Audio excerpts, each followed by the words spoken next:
大家好，我是爱喝冰可乐的马克。最近杭州气温呢已经到了40度了，这个天气，这个气温，这个时候来一杯冰镇的可乐，幸福感直接拉满。我跟你讲 ，Oh my God！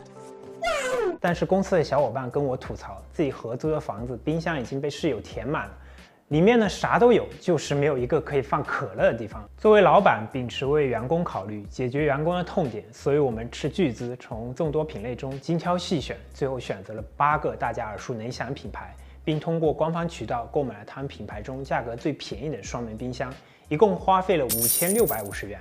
哎，都是为了员工，也是为了大家，都是小钱。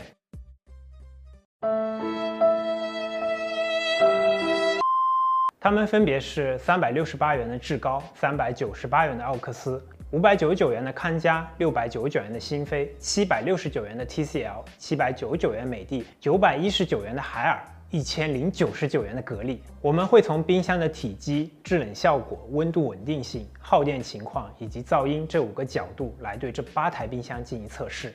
8台冰箱的体积有35升的奥克斯和志高，也有137升的海尔，最大和最小呢相差了100升。但说实话，在购买前，我们去看了他们的官方宣传页，这个图片里展示的比例，我是真的不知道它到底有多大。什么参照物对比法，在 Adobe Photoshop CC 2022面前都是弟弟。还有谁？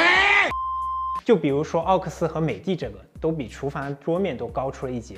但实际他们是这样的，是不是很离谱？怪不得商家都会标注图片仅供参考，请以实物为准。现在真的是体验了一回。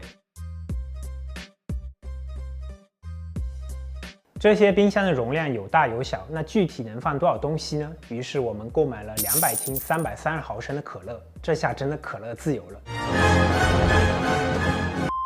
接下来又尽可能将这些冰箱全部都塞满可乐，然后计算它们的数量。首先是137升的海尔，确实是8台里面容量最大的，一共装进了199听可乐，差1听就全部都装进去了。同样是118升的 TCL 和新飞，虽然标称是一样的容量，但最后装载的数量却是不一样的。可能是 TCL 的双层冷藏空间比新飞3层的利用率要更高，所以最后容纳可乐呢更多。35升的奥克斯和志高呢也存在相同的问题，因为奥克斯的压缩机占据了太多的空间，让它比志高少了一个门架的空间，导致最后的容量比志高要小。关于奥克斯还有一点要吐槽一下，它的价格比志高还贵了30块，但却是8款里面唯一一个使用塑料隔板的。只要放的物品重一些，塑料隔板就会弯曲，总会担心它有断裂的风险。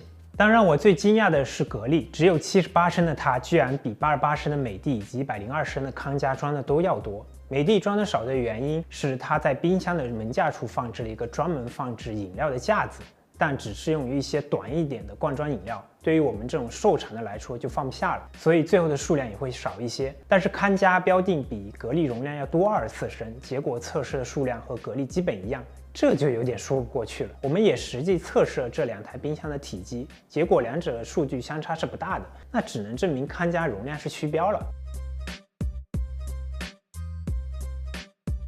冰箱最主要的功能当然就是制冷了。这8台冰箱的制冷效果到底怎么样呢？我们用温度巡检仪对放置在冷藏室隔层上以及冷冻室的可乐进行检测。当然，每台冰箱的制冷效果和档位都是不一样的，所以我们都把档位开到了最大。测试时间从早上9点半到下午的5点半，一共是8个小时。每隔5分钟呢，我们会记录一次可乐的温度。在冷藏室的测试当中，1个半小时左右，8台冰箱就大致分成了2个梯队。格力是8台冰箱温度下降最快的，但3个半小时之后，格力的下降速度就减缓了许多，而 TCL 依旧保持原来速度继续下降。8个小时之后，8台冰箱制冷效果分成了3个梯队，美的和志高最弱，温度只降到7度和10度。新飞、奥克斯和康佳在第2个梯队，